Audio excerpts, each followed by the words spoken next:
यहाँ पर दो साइकिलिस्ट दिए हुए हैं के किलोमीटर अपार्ट। ये रहे वो दो साइकिलिस्ट, और उन दोनों के बीच की दूरी जो है वो के किलोमीटर है।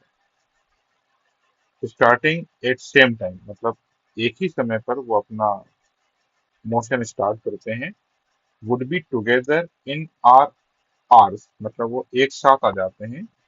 If they travel in same direction, अगर सेम डायरेक्शन में ट्रेवल करें तो वो कुछ समय के बाद में साथ में आ जाएंगे, क्योंकि ये भी इधर मूव कर रहा होगा, ये भी इधर मूव कर रहा होगा, तो किसी जगह पर वो मिल सकते हैं। लेकिन कंडीशन क्या है, इसका स्पीड जो है वो ज्यादा होना चाहिए, तभी ये ज्यादा डिस्टेंस ट्रेवल करेगा, और ये कम डिस्टेंस ट्रेवल करेगा तो इसका स्पीड कम होना चाहिए। इसीलिए मैंने वी फास्ट लिखा है और वी स्लो लिखा है। अब जब दोनों एक ही डायरेक्शन में मूव करते हैं तो एक रिलेटिव वेलोसिटी कॉन्सेप्ट होता है। जो वेलोसिटी बोली जाएगी वो we F minus V S बोली जाएगी। तो जब वो एक ही डायरेक्शन में मूव कर रहे हैं तो उनको टाइम कितना लगा, आर आवर्स। तो आर जो है वो टाइम है आपका, और टाइम होता है डिस्टेंस, मतलब डिस्टेंस कितना है, के। इन दोनों के बीच का डिस्टेंस है के। दोनों एक ही डायरेक्शन में जा रहे हैं तो वेलोसिटी सब्ट्रैक्ट होती है V F minus V S. F fast fast वाले की स्पीड, और एस स्लो स्लो वाले की स्पीड। अब बोला गया है but would pass each other in T time if they travelled in opposite direction.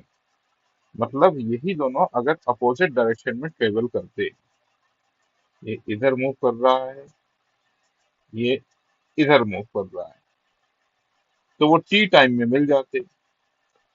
ये यहाँ पर पहुंचेगा, ये यहाँ पर पहुंचेगा, और दोनों बीच में मिल जाए। तो इस बार जो डिस्टेंस है वो डिस्टेंस है के। तो डिस्टेंस लिखा मैंने के। टाइम जो होता है वो होता है डिस्टेंस अपॉन स्पीड जो है।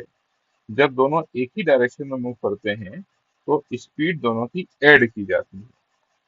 तो वो हो जाएगा we F plus V S. अब आप पूछ सकते हैं कि स्पीड ऐड क्यों की जाती है। देखो, मान लो इसका स्पीड है 1 मीटर पर सेकेंड, और इसका स्पीड है 1 मीटर पर सेकेंड। तो 1 सेकेंड में 1 मीटर ये आ गया, और 1 मीटर ये आगे आ गया।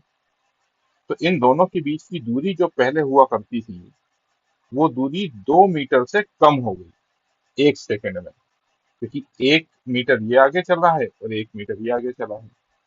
तो एक के रेस्पेक्ट में दूसरे का वेलोसिटी कितना होगा, 1 प्लस 1, 2 मीटर की दूरी कम हुई 1 सेकेंड में, तो 2 मीटर पर सेकेंड। बस अब यहाँ से हमको क्या करना है, ratio of speed of fastest cyclist to that of slower. मतलब हमको निकालना है V F upon V S, fastest, मतलब faster cyclist to that of slower one. ठीक है, तो वो यहाँ पर निकाल लेते हैं। ये तो आसानी है। आप चाहें तो इन दोनों को आप डिवाइड कर दीजिए। तो यहाँ पर आपको मिलेगा आर बाई टी, और यहाँ मिलेगा we F plus V S upon we F minus V S. यहाँ पर भी डिवाइड करा है, यहाँ पर भी डिवाइड करा है, तो यहाँ पर आ गया आर बाई टी। ये ऊपर चला जाएगा, तो ये रहा we F plus V S, और ये दिख रहा है V F minus V S. अब कुछ नहीं करना है, सॉल्व करना है। मैं सॉल्व कर रहा हूँ, आप देख लीजिए। V F R minus R V S is equal to 2 V F plus T V S. V S वाले एक जगह पर इकट्ठा कर लेते हैं, T plus R V S, इसको इधर ले गए तो प्लस आर वी एस हो जाएगा, और इसको इधर लेके आ गए तो R V F minus T V F. तो यहाँ पर वी एफ को जब मैं कॉमन निकालूंगा तो R minus T is equal to T plus R V S. तो V F by V S का वैल्यू हो जाएगा T plus R upon R minus T. देख लेते हैं, T plus R upon R minus T, ये option दिखाई दे रहा है। तो ऑप्शन ए इज